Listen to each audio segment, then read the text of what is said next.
Welcome to this week's episode of the Inside Kingston Podcast, where experienced professionals, entrepreneurs, and community leaders based in Kingston upon Thames are invited on to share their story with us. I'm your host, Amir Rochalina. This week's episode of the Inside Kingston Podcast is brought to you by Holland Harnham Wills, a financial planning and wealth management firm based in Kingston upon Thames. Holland Harnham Wills specialises in retirement planning for senior professionals and successful business owners. Visit hhw-uk.com to start feeling more relaxed and confident about your financial future. Thank you for joining us for another episode of the Inside Kingston Podcast. I'm joined today by Robin Hutchinson. Robin is a director of The Community Brain, a community interest company that empowers people by using the arts, local history, social enterprise, and community-led regeneration, striving to give places a renewed sense of importance and pride. What's unique about Robin is how he aims to achieve this by putting stories, creativity, and a never-ending passion for laughter, fun, and play at the heart of all of his work. And be sure to listen to the end, where Robin shares with us some tips on how you can get involved in improving our local community too. So whether you're interested in knowing more about community interest companies, or would like to know more about what it takes to run a successful independent business, then I hope you enjoy this episode of the Inside Kingston Podcast. Welcome, Robin Hutchinson, to the Inside Kingston Podcast. Robin, I'm really looking forward to this conversation because, well, many people in the area know you from your involvement in the creative scene and the cultural scene locally, in particular with regards to you and your projects giving the area a renewed sense of importance and of pride. And therefore, I'm sure that myself and our listeners can learn a lot from your expertise and your experience in this area. But to kick off this conversation, I'd like to go back in time, if that's okay. So, Robin, where did you grow up? So I was born in Oldham, which is just outside of Manchester, and I spent sort of what appear to be memorable years. But given that we left at the age of when I was 6, I think that a lot of these memories are now sort of fostered. They've become a sort of a tale I want to tell myself. But we were uprooted when my father's job changed and we moved down to New Malden. And obviously that meant a change of school and change of lifestyle. I found it, I think, in retrospect, pretty traumatic. And I think I don't think I've fully come to terms with the impact that had on me. And there's an element of me wonders if my subsequent diagnosis with bipolar, that some of that unsettling contributed to that sense of never feeling quite at home anywhere. So I came down here with a strong northern accent, which meant for a long while everybody just said, say that again, because they wanted to laugh at the ridiculous way I spoke. And I think, all of those things contribute to your personality. I was lucky enough to go to Tiffin in Kingston, so had a lot of the opportunities that that education presents. That said, I wasn't what one would call the ideal student, and I think we'll leave that there. I then went and did a foundation year in fine art in Kingston, and then went to Chelsea School of Art to do my degree. And then while I was there, I'd started a theatre company because we had the chance to bring over a show ahead of the West End, and we managed to negotiate the rights and bring it over. And we were telling them it was just off Broadway, and indeed it was. It was off Ealing Broadway. We took the show to the Questors and we put it on, which was great fun. And while I was there, I started a gallery and a variety of other bits and pieces. And my life has, there are two great gods in my life, which are happenstance and serendipity. And weird things just happen, which give me great opportunities. And it was the year 2000 when I was my bipolar was recognised. And I now look back pre-2000 and realise that a lot of the way I had lived my life, which was getting a really nice position with lots of really good things happening, and suddenly go, right, I'm quitting all of this, I'm out of this, and go and do something almost sort of polar opposite. So I've worked in public, private, and not for profit. I've run design and construction companies. I've been director of fundraising at charities. I worked at Southwark Council, bringing the GLA and opening Tate Modern and the Globe Theatre. Yeah, I've just had a weird life, really. But, all the way through, the one thing I say is that I am, without a shadow of a doubt, blessed and fortunate. And, I would never, ever underestimate how luck and fortune has played its part. And there's a load of people who go, oh, you make your own luck. But, the reality is, if you're born in the Western world over which you have no choice, you're pretty lucky. If you're born into a loving family, you're pretty lucky. If you're born... So a lot of the things that have helped foster my fortune are not of my making. They're of circumstance and situation. Yeah, and that's fantastic, Robin. And look, for the benefit of our listeners, we had never had a chance. We've never had a chance to meet before this chat here, which for me is just awesome, because I feel that already we're kindred spirits. Sort of my background is I grew up in the Brazilian Midwest. My family moved around. I lived in Australia, in America, and in the UK. And I'm with you. Whilst I've never been diagnosed with any bipolar or anything like that, I'm with you. Just a sense of gratefulness, and that a lot of things and opportunities that have presented themselves in my life have not been of my making, and I'm just so grateful for it. And I just try to view the world with that lens of gratefulness, and wherever possible. And I guess part of that is the platform that is the Inside Kingston podcast, trying to create that serendipity in the life of others. Just because there's no more fun sense than actually seeing things like that materialize. And I get a massive sense from you just in this initial bit of the conversation. I appreciate you opening up and sharing with us in that way. I think it's from the moment of recognition that there was something that was going on in my brain that at times would lead me into situations I wouldn't automatically have chosen, it became really important to me to let people know, because I became very conscious of the fact that I've got a certain type of personality, which I shouldn't play poker. I don't mask things terribly well. I just became aware that I think occasionally people thought, oh my God, I must have upset Robin. He's really low today, or he's really this, that, and the other. And I just thought, this is unfair on them, that my mood is actually projecting potentially guilt onto them. So, it was around that time I also started to colour coordinate my mood. So I only wear white shirts, which is a signal that I'm okay. And then I have black shirts, which I put on to go, actually, I'm in a bad place. And it helps for people who know me to go, okay, it's not me, it's just him being him.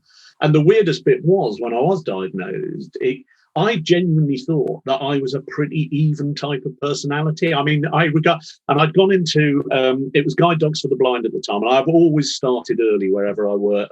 And I was in my office, and this guy came in at probably about 7 o'clock in the morning, and I said something, and he went, oh, we're going to have a great day today. And I said, why is that, chum? And he said, well, you're in a good mood. And I went, well, I'm always in a good mood. And he kind of went, and I went, am I not? And he went, and I went, right. And when everybody came in, I gathered everybody together and said, look, I think I am down the middle, average, whereas, and I named the guy, thinks I'm up and down and all over the show. Where am I on all of this? And they all went up and down. And I went, God, really? And I went home and said to my wife, this, and she said, well, you are. Did you not realise? I was like, no.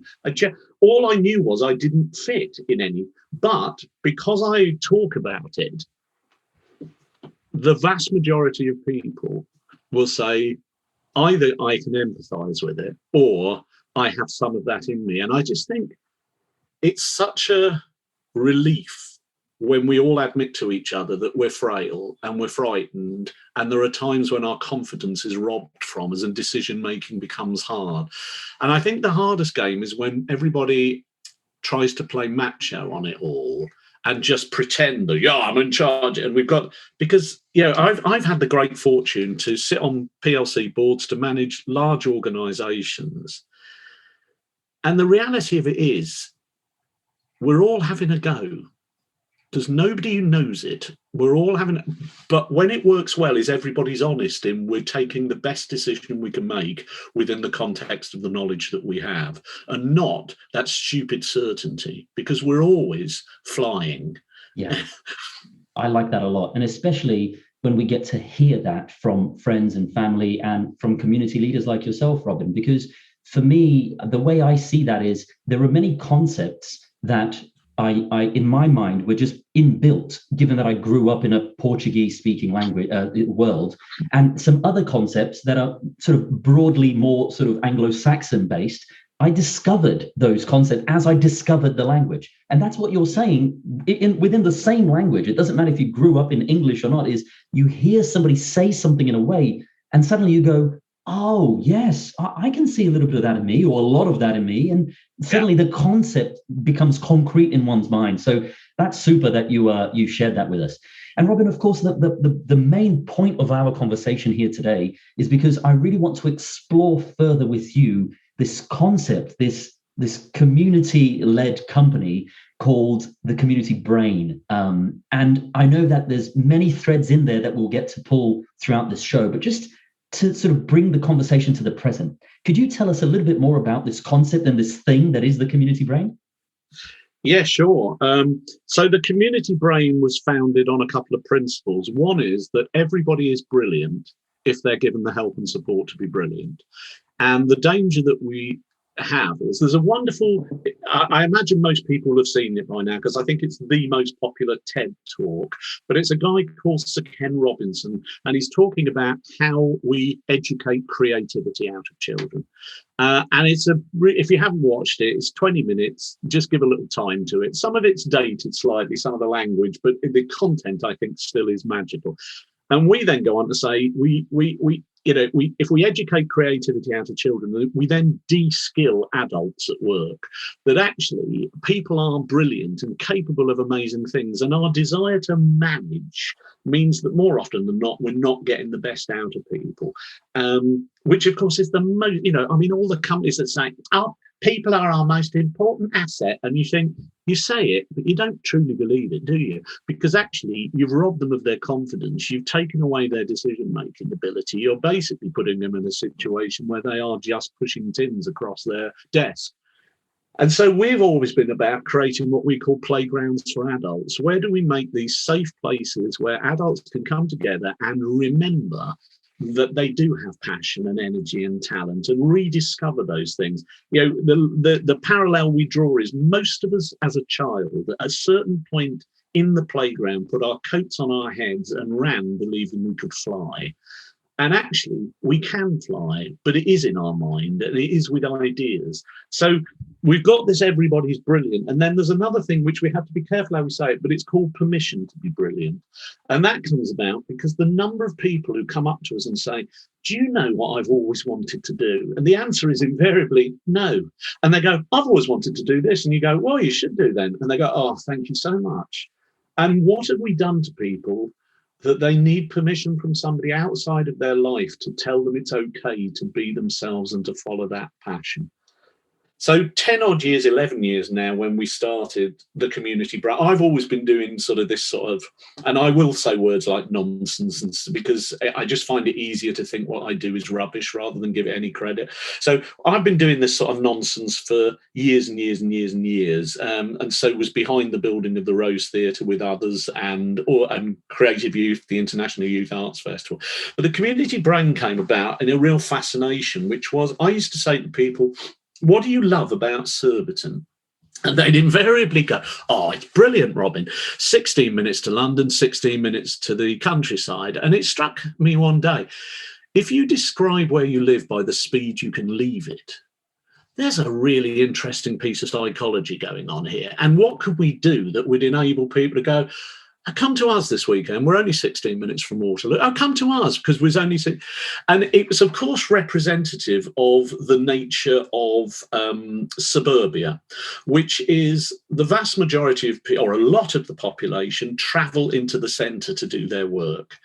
And they come back and they ghost walk through their lives in where they live. And that disconnect between yourself and where you live is a really, really challenging and difficult thing. And I think, so we've been doing this for, let's say, 10 odd years. And then this weird thing, you may have heard of it, called a pandemic came along, and COVID gets in there. And within a couple of months, we were saying, this is really interesting, because if you thought of London and all major cities as a donut with all the jam in the middle, then the way we've lived our lives is those that have that choice or opportunity or whatever you want to say have travelled into London to feast on the jam and then come back to the suburbs and in a diabetic coma and have kind of just gone, I live here.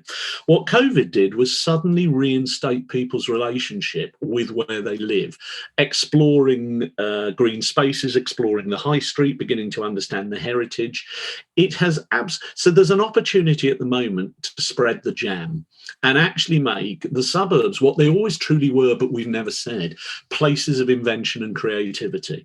Actually, the danger is always that we only admire something when it's put on the pedestal, and the pedestal is central London. So all the hard work goes on, and everyone's, but it's only look at it, it's in Ealing, it's not real. It's in Tolworth, well, that's going to be rubbish, isn't it? And then it goes to the centre, and everybody goes, it's the most important thing we've ever seen, of course. And everybody then denies that. And so we wanted to play with that sense of giving people. So we started doing stupid things like creating legends of a mythical goat boy that defeats a giant to give the land back. And then out of that, Surbiton Ski Sunday, where people strap blocks of ice on their feet and ski down St Mark's Hill, and the Seething Freshwater Sardine Festival. But the undercurrent behind it all was twofold. One is, how do you draw out those people who want to enjoy and smile and laugh and celebrate and share where they live? But also, in my experience, nobody's ever changed their minds with their arms folded. You've got to get people to a place of happiness before their brain begins to go, actually, maybe I want to feel like this more. Maybe I want to feel more laughter more often. So a lot of our work historically was around the creation of these events. I am a fan of ephemeral things. I like things that appear and disappear. Most people, luckily, aren't like me, and they like things that are solid and real. So that then led us down the line of doing some work, which culminated, I suppose, with we took over a vacant property to create the Museum of Futures in the Brighton Road. And the concept there was, in fundy poshy terms, a place people can curate their own lives. But it's really, where's the place I can go to? Where's the safe playground? Where can I test a business idea? Where can I hold a class? Where can I have a talk? Where can I go and share? Where can I bump into other people? And then, because we organised the Surbiton Food Festival, we became very conscious there were no real kitchen facilities for people who wanted to scale a business. I'm working at home making cupcakes, perhaps, and if I want to go into business, I've now got to take on a hell of a lot of money, debt, etc. to do this. And if we could create a first-class kitchen, was there a stepping stone that people could go, I've got an idea, I want to test it? And that's been magical, in part because of the number of businesses that have failed. And I mean that sensibly, in as much as they've come in, they've tried an idea, it hasn't worked, then they subsequently come back with it refined. Nobody's lost their house, flat, whatever, doing that. And more importantly, nobody will go to the grave going, I wish. And out of that, we then started the Farm of Futures in Tolworth. We took over a large shed and allotment next to it with the idea of farming ideas out of the community and farming waste. And we've got 3 startup businesses, all ex-Kingston University students working out of there. We've adopted Tolworth Station, and now we've got a premises there called Baking Ideas. And again, that's, recovery will come from people. And we need to make spaces where people feel comfortable to say, I've had an idea. Whenever I've run large organisations, I have always said, the best idea we'll ever have will come from the cleaner. We've just got to create an organisation where the cleaner feels comfortable to say, have you ever wondered about? Huge, absolutely. And I think, I know you use the term nonsense there because it's the way you speak about these things, Robin, but I myself and all our listeners know that that is very much not the case, and it's underplaying the awesomeness of this collection of projects that we see under the Community Brain. I've been exposed to projects through the Community Brain when I didn't even know about the Community Brain. It is that magical. It's just a collection of things that are happening. Some may be a little bit more ephemeral or seasonal than others, some a lot more permanent.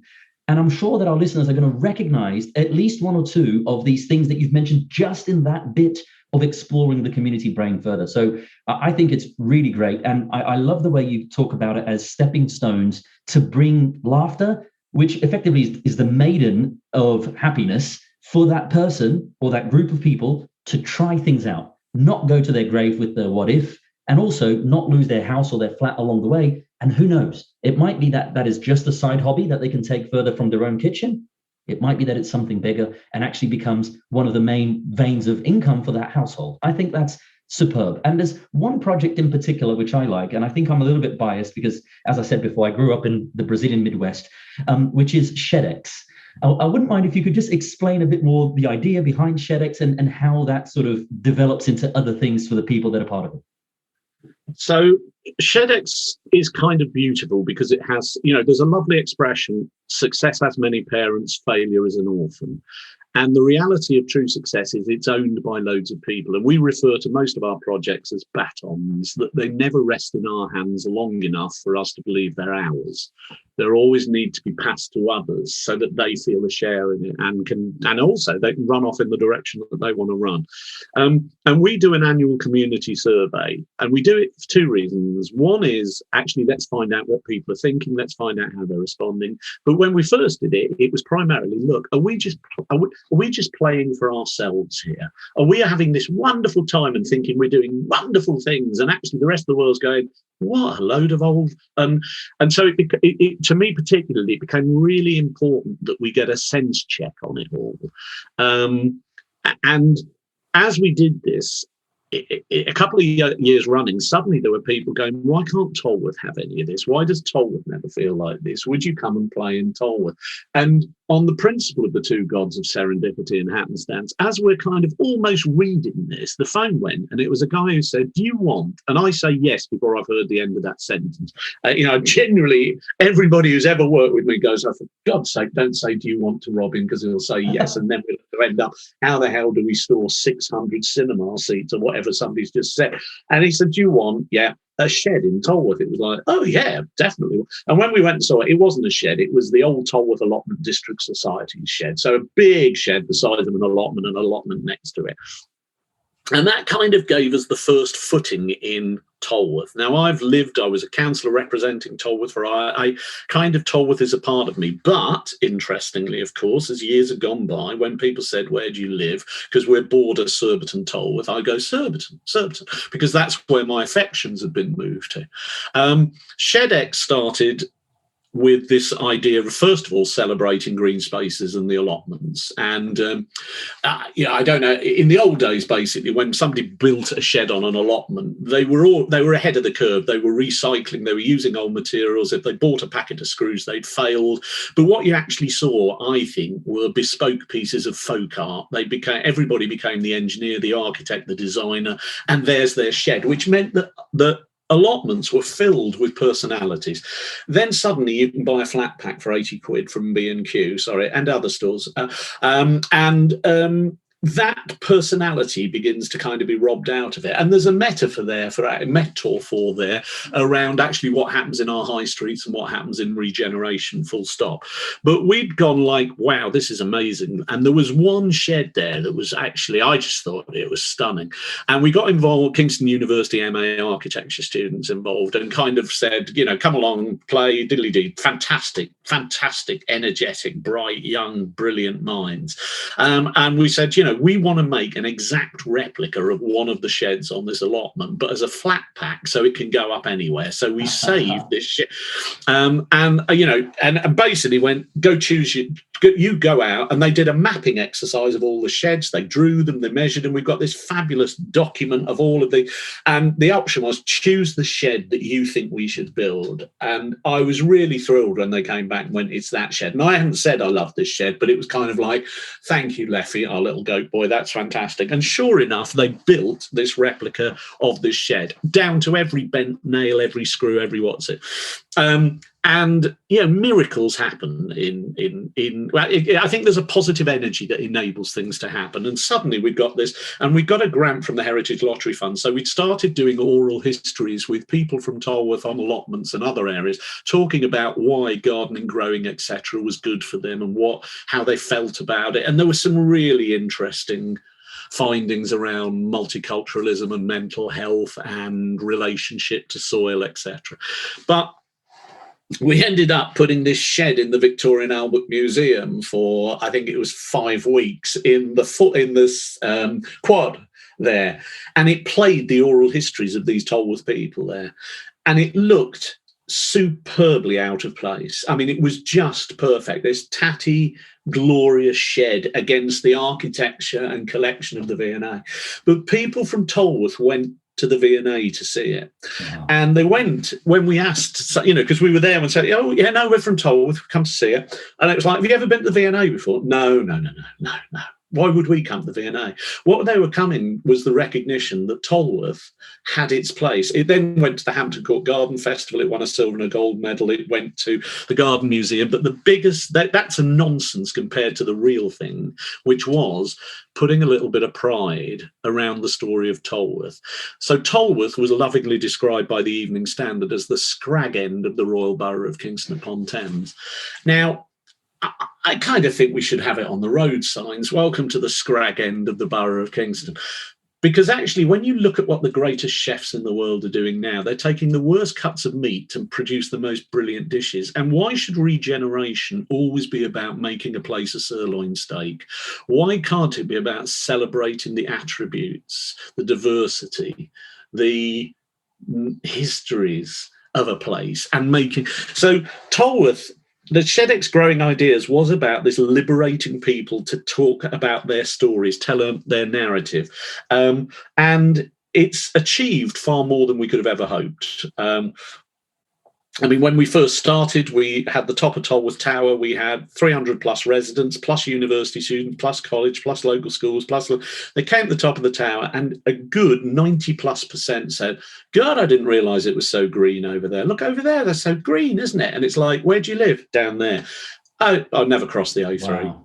Why would I cross the A3? It's and that actually all of this jewel, all of this asset was there, but people weren't exploring because Tolworth is a place you moved through, you passed through, you drove through, you didn't stick in. So we've been doing things around that, which have been wonderful. So lifting some of the hideous green benches and planting them with the community, because we've got one of the highest air pollution problems, not just in the borough, but in southwest London.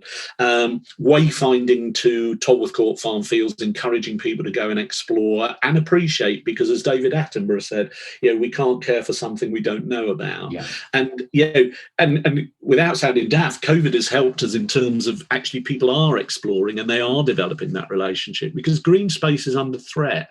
And actually we need to get people animated and caring about the fact that biodiversity, that sustainability, that health and well-being, all of those things are massive. And of course, as we started our journey, all of these amazing bloody stories bubble up. So, this guy said, have you got half an hour, Robin? And I went, yes, of course. And I went and met him and he started to tell me the story of Corinthian Casuals Football Club. And we are 5 minutes into the conversation. I said, right, shut up, we're doing this. This is great. I love it.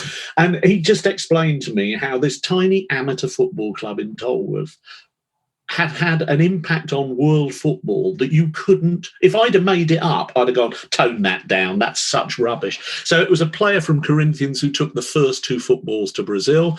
In 1910, they went out and played demonstration matches. A group of railway engineers watched and thought, I wonder if football will catch on, we better start a team. That team is Corinthian Paulista, the biggest football club in Brazil. We get Brazilians making a 6,000-mile pilgrimage to Tolworth, more often than not in tears when they get to the ground, because at the spiritual home of the club. The whole England team on 2 occasions was just the Corinthians Football Club. Real Madrid play in white in honour of Corinthians. All of this sitting. So 2 years ago, we held a Brazilian festival at the ground. And of course, we had locals going, why are we having a Brazilian festival? And then you tell them this story and they're suddenly like, oh my God, what, here? This is this is exactly what. And then there's the whole business around the Toby Jug pub, that this pub had a music venue in it, and Fleetwood Mac played there, Jethro Tull played there. But on the 10th of February of 1972, a man walks onto the stage and in one evening changes music, fashion, sexuality and design. The very first performance by David Bowie of Ziggy Stardust was in Tolworth. Now, to me, this is magic. It's magic. This is the stuff of, and I find it fascinating that we've done very little to celebrate these things. And what I love is there are neighbouring areas now who used to kind of look down their nose on Tolworth, who are now going, oh, aren't you lucky you were working in Tolworth with all that stuff there? And it's actually everywhere has stories to tell. Everywhere has a reason to feel special. We've just got to find the way to work with communities to give them the confidence to put voice to their dreams and help them make those dreams into a reality. And that's when you get that sense of place rather than living in a space. And when you get place, you begin to get pride. And when you get pride, so when we did our first mural on the underpasses of Tolworth Roundabout, Facebook, that great barometer of opinion, was filled with people going, you're wasting your time in Tolworth, that'll be vandalised, that'll be rubbish, da-da-da. And it was like, oh my God, this is a bit depressing, isn't it? And then a couple of weeks later, there were little photos of it with people saying, my children now want to go through the underpass, which they've never wanted to before. And by the time we did the second one, the feeling was, isn't it lovely? Isn't it great? Oh, it so compliments it. And then somebody had put up, that won't last long. And it was residents of Tolworth coming on and saying, hold on a moment, don't talk about where we live like that. Now we've got the enamel birds on there, 29 enamel birds on the roundabout that are all birds you can see at Tolworth Court Farm Field. So it's part of that wayfinding, that exploring bit. If 3 years ago we'd have said we're going to make Tolworth Roundabout a visitor destination, we'd have been laughed rightly out of court. But here we are 3 years down the line, and we know people are making a trip to go and see the art, to go and see the... When we put our dinosaur trail down the Broadway and off there, we got contacted by families who said, first time we've ever gone to Tolworth, isn't it lovely? Really surprised by what it looked like, really surprised by the diversity of the food offer. I mean, I presume they were expecting overturned cars with burning tyres, etc. But, that sense of wonder, and we've got to make every place full of wonder. And some places are going to be hard, but it doesn't mean it's impossible. That's it. And you know what, Robin? I mean, just so much energy in everything you've said there. And the one thing that summarizes it all is you cannot make change with your arms folded. You've got to get involved. And the absolute common thread between all of the conversations I've had in these last 12 or 14 months here on the podcast, they're all there for people to listen to, is how every single guest, and look, I'm part of this gang, has found a new appreciation for their local area, either through walks that have become the form of exercise across probably everybody, or through a particular park they never walked through, or a particular part of a park they never stopped to sit at, have a drink, watch the sunset, whatever. The area and families with young children, the amount of young entrepreneurs and business owners that I've had a conversation with, and they've said, Jesus, there's just so much to do, even when everything was locked down. So many areas to go to with young children. We're just making the most of it. And that does not happen by mistake. It happens because of involvement. It happens because of brains like yours who then gather other brains to come up with great, amazing, fun ideas like that. Hard ideas, I grant you that for sure. So I guess I wouldn't mind if you could share with us some tips for our listeners who are listening to this and thinking, I have been the beneficiary of some of these things over time. How do I get involved? How can I do something to get involved in bringing the laughter, the happiness, the sense of place, the sense of pride to my local bit of our borough? I mean, first of all, we're here to help people. So if anybody's thinking, how would I start this? Just send us an email and we can have a conversation. But we're not about ownership. So it really is about encouraging people to do their own things. Some of the greatest joy we get. We did an amazing mapping thing about 6 weeks ago where we looked at the community brain and we looked at our projects. And then we looked at all the people and the organisations around each project. And then we began to look at the lines that are now joining all these projects and people together. And then started to explore where those lines are now off doing stuff that we know nothing about. And that's the success. We know nothing about those bits. That's people going, okay, I've probably got enough. I can go off and do this now. I can do, and that is when you know you've got something. Now, there's a really interesting, because I don't, right, how do I do this?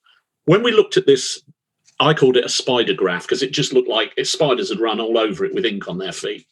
It suddenly went, hold on, I kind of think I've seen this somewhere before. And there was some stuff a few years ago about how trees talk to each other.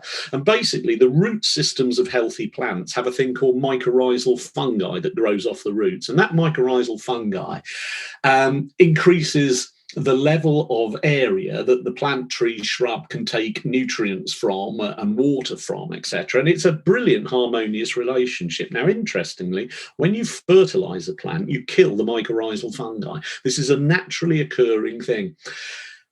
We have no idea this is going on. We just see trees and plants. Oh, there's a lovely tree.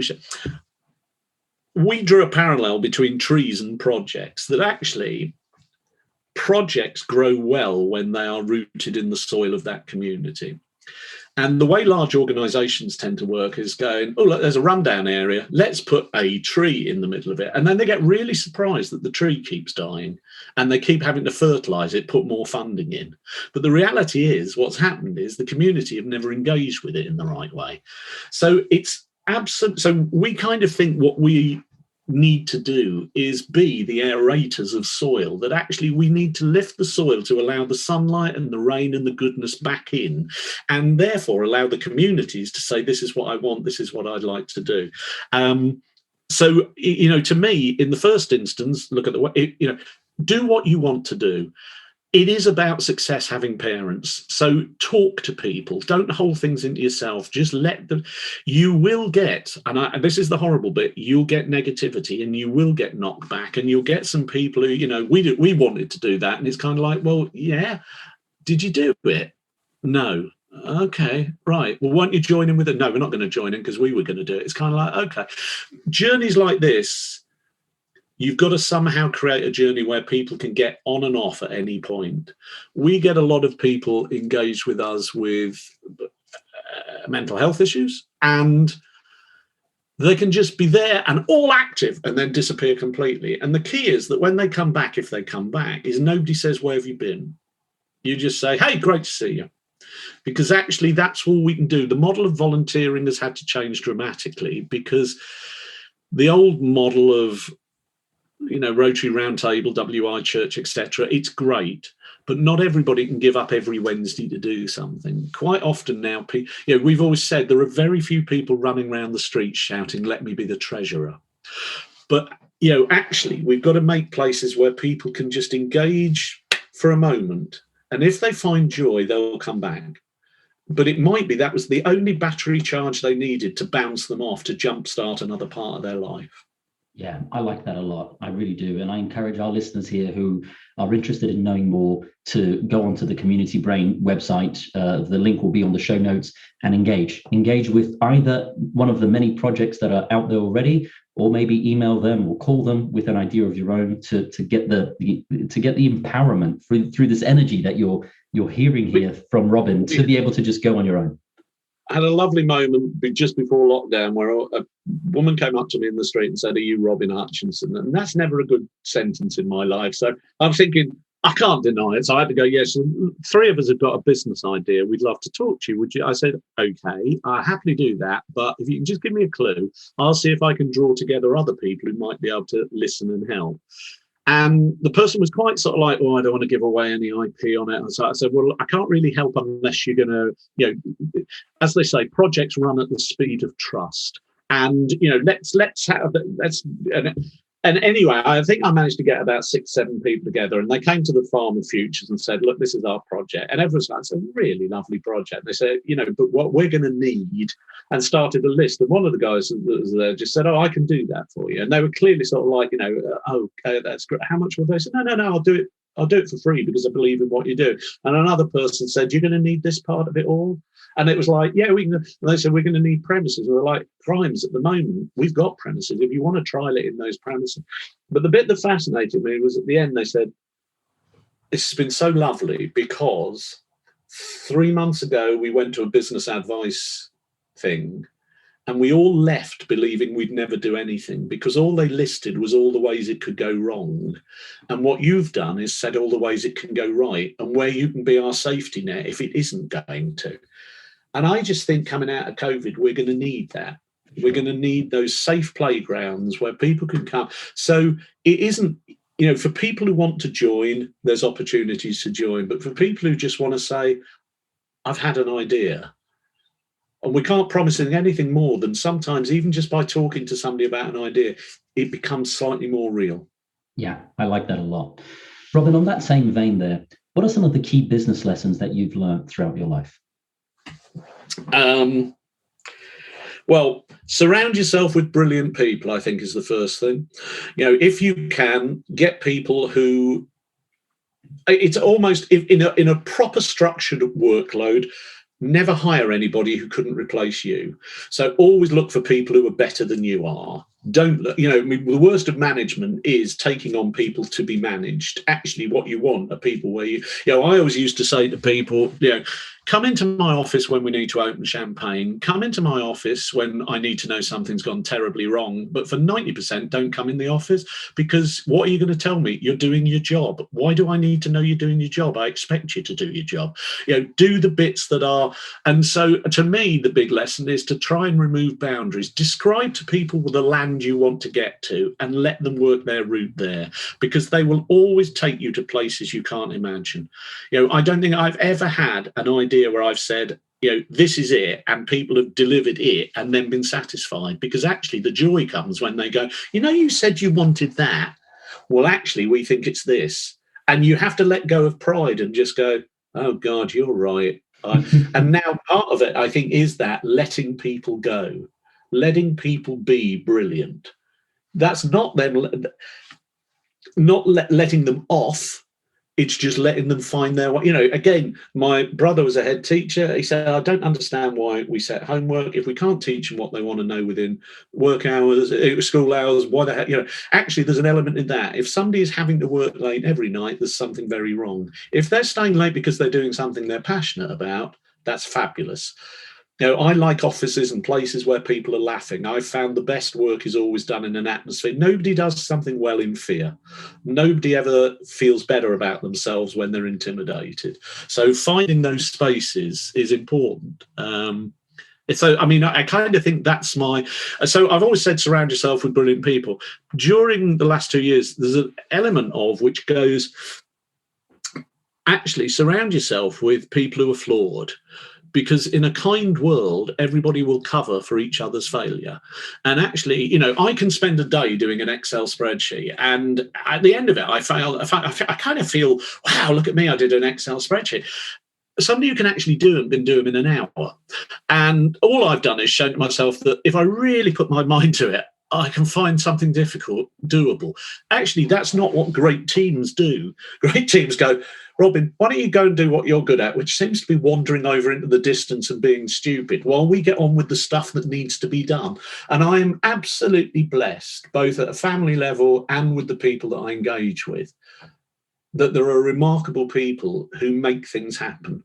And there are strange, again, we're in a project at the moment where 2 people in senior positions in large organisations used to work with me years ago and aren't going, oh my God, we're going to have to deal with him. Are delighted that we're all going to play again. And I just think that's glorious. That's fantastic. When you look back at your career journey to date, what are you most proud of? It's a really tough question because I've always talked to people about gravestone moments. If it stopped now, what's the story on your gravestone? I did. And truthfully, I've been so lucky that almost every week there's a new thing on there. And the thing I'm proud of is the thing that hasn't happened yet, because everything that's happened is dead now. It's either running, it's going on, it's great, there are people owning it, and that's lovely. But actually the real joy, William Blake, do you wake each morning with your fingers on fire for the tasks that lie ahead? Looking back isn't healthy unless it's to learn a lesson. Celebration of the past is valuable at one, but actually, it's tomorrow and today that are going to make the big difference for us. And there's a lot of organizations and a lot of institutions working very hard to see what I describe. They're working on a better yesterday, and we've got to work on a better tomorrow. Definitely. I strongly second that. I really like that. What next for you and your business? Are there any projects in the pipeline that you can tell us about? I think the biggest one for us at the moment is around the concept of what stations will be in the future. So, stations fairly obviously are built around the concept of arrival and departure. But actually, as the franchise model goes wrong and as the number of people who are going to be regularly commuting drops, the whole business model for stations has been lost. So actually, if you stop seeing stations as being places of arrival and departure, what if they're destinations in their own right? What if stations actually offer the opportunity for SME, startup, community engagement, environmental, bump space? Bump space is where will we go to just see people? But, it was really interesting when the FT published a report around IP registrations in Silicon Valley, and they tracked back where these things had come from. And they were the coffee houses, they weren't the companies. And it was where people from different organizations got together, bumped into each other and had those conversations. Well, if trains powered the Industrial Revolution, can stations power the post-COVID economy? There are 363 stations in London alone. Take out the middle of them, they're not going to. But out in the suburbs and the urban areas, suddenly there's land to play with. Actually, in any other business, we've adopted Tolworth. We think we're piloting there, but Tolworth Station is used for 12% an hour. Well, you think of many businesses that would look at a footing and go, 12% an hour, that's pretty good, that'll do us all. No, hold on a moment, let's reevaluate, let's look at it. So this idea of the station being a destination, it is about journeys, but it doesn't necessarily mean they're physical. It might be about the self, what you get there. So we're working on a project called the Cutting there, and a project called Crop Ups. We've got baking ideas. Kingston University involved. We've got universities in Finland and Norway involved. We're working with South Western Railways, Network Rail, TfL, local government, Lidl, Guinness, etc. The community, a playground, a space. Now, what's great about stations? They're reasonably easy to get to. Most of them seem to be on railway lines. The other element that's great is, of course, buses tend to go to them. So you've got this infrastructure that's taking you to a place. But also, they're some of the most democratic places we've got. The millionaire and the cleaner stand on the same platform. It isn't like, are you going to come into this council building? Oh, am I? It's got luggage. Oh, I'm going to go to this church. But stations have, wait a minute, this is kind of for all of us. So we think that stations could be amazing in our post-COVID economy, not just in outer London, but right the way across the country. And we've got people now in Leeds and in the northeast talking with us about the opportunities but the big deal is we've got to keep the dinosaurs out of it. In the end of it, large organisations trample over the ground and they squash the air out, and the air is where the community lives. So this has got to be done listening to. So one of the things we want to try and do in the out, there's two words I hate at the moment, or two expressions. One is hub. Everybody's having a bloody hub. And the other is toolkits. Oh, we'll have a toolkit. And what we're talking about is let's produce a game that you play called Station, in which one of you is Network Rail, one of you is the community, one of you is the local authority. And you realise in playing the game, unless you all play together, you can't win. It can only be when we've got to create some visions that are bigger than the self-interest. And everybody signs. So we are saying the future will be built on 4 pillars: more local, more mutual, more equitable, and more sustainable.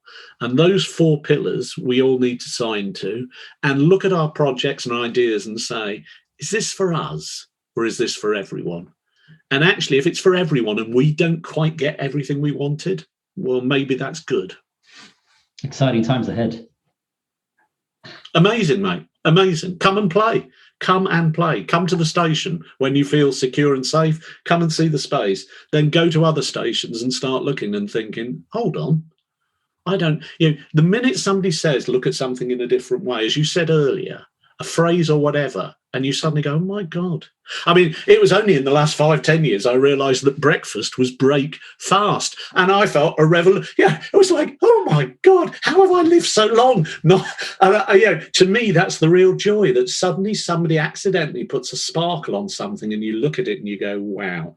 So I go to a station not to leave it. Yeah, that language has definitely changed the way I'm going to look at stations, and I can't wait to check out the project as it develops at Tolworth Station. Definitely exciting times ahead there, Robin. As we start to, absolutely. As we start to wrap up, I'd like to ask you some quick fire questions that our listeners are always interested in. So, Robin, What do you do to relax outside of the office? I kind of don't feel that I need to, in the sense of I enjoy what I do. So that's quite helpful. Those around me kind of try very well to make me read books or get away.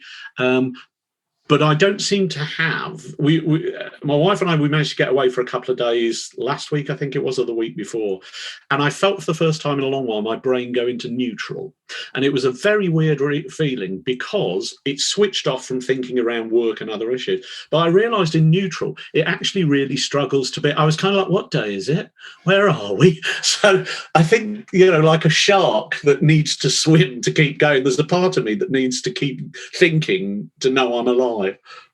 That's fair enough. And are there any books on that vein that you've recently read that you'd recommend to our listeners? I read a lot of, so I'll find an author and then just get into them. And at the moment, I'm reading some, and they're not good books, but it's somebody called Karen Slaughter, and they're sort of gruesome nonsense. But I just find I can leave my head in there for a while, and it doesn't. I'm about to start The Ragged Trousered Philanthropist again, and I know I've got to be careful, because I know these books can actually tip me into a worse place. Well, I think our listeners don't even need to see you like I'm seeing you to see that you're very much wearing a white shirt today, and that's for sure. And interestingly, you mentioned that. I do that with music. So every now and then I'll find an album, and for some, the songs, the music, the production is beautiful for me. I'll look at the producer and I'll think, I want to go down that rabbit hole. I think, okay, what else has this guy or this girl produced? And I'll just start, that's how I'll discover some other things. So really interesting that you mentioned there about how you do it with authors and books. Are there any movies or TV shows that you've recently watched that you'd recommend to our listeners? Well, I think like the rest of the entire world, we were doing Line of Duty. And again, I quite like soporific telly. So I really like The Repair Shop. There's something really humbling about that program, in the talents of the repairers, but the stories of the objects. I think I am. When my father died when I was young and I couldn't cry, I am now the exact opposite of that. I can take up a remote control, flick from channel to channel. I can hear 3 bars of something like Little House on the Prairie and I'm sobbing my heart out. So television that makes me feel... Line of Duty did not make me feel good. Line of Duty made me feel anxious. It made me feel angry. But things like The Repair Shop and I like cookery programs, they allow my head to go somewhere safe. Yeah, I'll tell you what I like, and I've only watched 1 or 2 episodes of The Repair Shop, but you mentioned cookery shows there. My favorite show of all time, it happens to be about food, is Chef's Table on Netflix. And the interesting thing about it, Robin, just like you found with The Repair Shop, it's not about what they're showing you on the screen. It's more about the heritage and the story behind the person that's on the screen and the thing that they're aggregating, in this case, the ingredients to make the food, not about the actual nice plate of food that they're serving. And those shows that can actually do that with food, with objects, architecture, with whatever, Absolutely brilliant. So I definitely second that. And finally, where can people go to find out more about you and your business? So I suspect the best place is to the website, thecommunitybrain.org. I mean, there's other bits and pieces I'm involved in. So the International Youth Arts Festival, Creative Youth, the Rose Theatre, they all have websites. We discovered websites a year ago. They're brilliant. I think they're going to catch on. So any of those, and emails will get to me for any of those. If for anybody who wants to chat. That's brilliant. And for the benefit of our listeners, I'll make sure that I add those links to the show notes. Robin, thank you very much for joining us here on the Inside Kingston podcast. It's been a pleasure getting to know your story. Oh, thank you, Chum. And if I could just pause just to say, I mean, first of all, thanks to you, but if I get a big thank you to everybody who's played a part on the journey I'm on, and some I know have left the carriage and some have stepped off onto the platform, but I hope at some point we'll all arrive in the same destination and it will be a beautiful place. Absolutely. And a fun party full of laughter. Yeah. Good. Thank you, Robin. That wraps up another episode of the Inside Kingston podcast. Make sure to check out our guests' website, pay them a visit, and help spread the word about what they're doing. If you have any questions or know someone who should be a guest on the show, please feel free to get in touch. I would also love it if you could go to iTunes and leave us a review and a 5-star rating. We work hard to bring on some great guests, and getting a review from you is one way to help the podcast rate well on iTunes so that others can find and enjoy the show too. Thanks for listening.